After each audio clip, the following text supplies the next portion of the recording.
With me from Roskill this morning here in the studio, I'm joined by Adam Coggins. Adam, good morning. Good morning. Talking Fluorspar this morning, Adam, remind us what it is, what it's used for.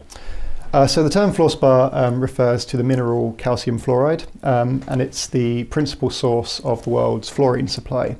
So the processed calcium fluoride is generally split into two categories. So you have acid grade or acid spar, which is more than 97% calcium fluoride. And then you have met spar or metallurgical grade, which is 97% or less. And met spar is mainly used in the steel industry as a flux, but it's also used as a mineralizer in cement production. Whereas acid spar, most of it is converted to hydrofluoric acid, or HF, which is the principal feedstock for the wider fluorochemical industry. And it's also used to produce aluminium fluoride, which is an important flux in aluminium production. And where's most of it being produced at the moment? Well, Fluorspar is produced in a fairly wide variety of regions, but by far the most important country in terms of volume is China, which accounts for well over 50% of global production. Outside of China, Mexico is a major producer, and there's smaller but still significant volumes coming out of Mongolia, Spain, South Africa and Vietnam, and some other more minor producing regions. What's interesting actually is that whilst China is still a major supplier to global markets, it's been on a fairly long-term decline in terms of exports, and this is linked to the growth of its own domestic downstream industry for producing value-added fluorochemicals. But also in recent years, there's been government policies and environmental inspections which have led to disruption and mine closures in China, particularly amongst smaller fluorspar mines. Also, the imports to China, so China's fluorspar imports, whilst they've been slowly but steadily growing over around a decade, in the last couple of years, so starting in 2018, they surged, and it's actually resulted in China overall becoming a net importer of fluorspar. Right, so how's all this affecting the market then?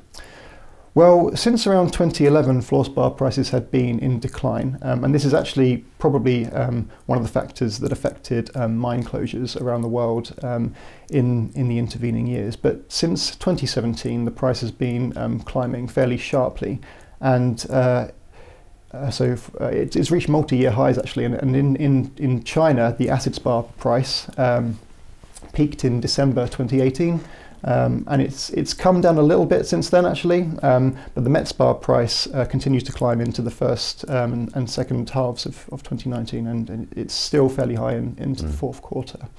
There has been some new supply coming online. So we had Canada Fluorspar begin shipments back in August 2018, and more recently Sepfluor in South Africa has recently announced it started shipments, so I think it was September this year. So we expect that these new operations should help to alleviate some of the supply shortage, particularly with regards to acid spar, as they continue to ramp up their production. And a bit longer term, how do you see demand? Fluorspar is quite an interesting one. There's a few factors at play. So one of the largest drivers of demand for acid spar is the fluorochemical sector, which is largely involved in producing refrigerants, so fluorocarbon refrigerants. And we can expect this to be driven by continuing demand for air conditioning and commercial and domestic refrigeration. And in turn, these will be driven by factors such as urbanization and population growth and general industrial output. But there is some uncertainty surrounding fluorochemicals, particularly refrigerants, and this stems from the fact that the current generation of fluorocarbons, which were introduced to replace older ozone-depleting substances, these are actually also scheduled to be phased down, and this is because they're high global warming potential gases. So there will be some replacement of these with next generation fluorocarbons which have a lower global warming potential, but there are also some non-fluorinated alternatives available which have the potential to take some market share away from fluorocarbons.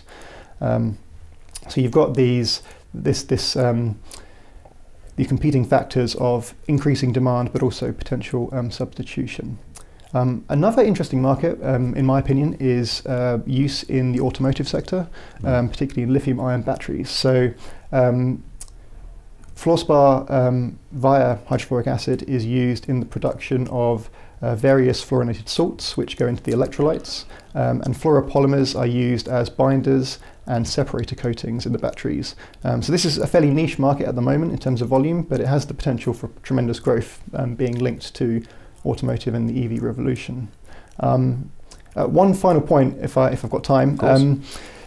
I would say that something that's worth watching is the potential for using fluorosilicic acid as an alternative feedstock to fluorspar. So fluorosilicic acid, or FSA, is a byproduct of the fertilizer industry. So it's ultimately derived from phosphate rock, and there's potentially large volumes of it available. At present, most FSA is a waste product. Some of it is converted to aluminium fluoride and feeds the aluminium industry, but a lot of it is discarded. But there is technology available to convert it to anhydrous hydrogen fluoride, which can compete with the hydrogen fluoride you get from fluorspar. So at the moment, there's only a few plants in China which use this technology on a commercial scale. But if it were to be adopted on a much more wider scale, it has the potential to impact fluorspar demand potentially significantly. Very interesting. Adam, thanks for your time. Thank you.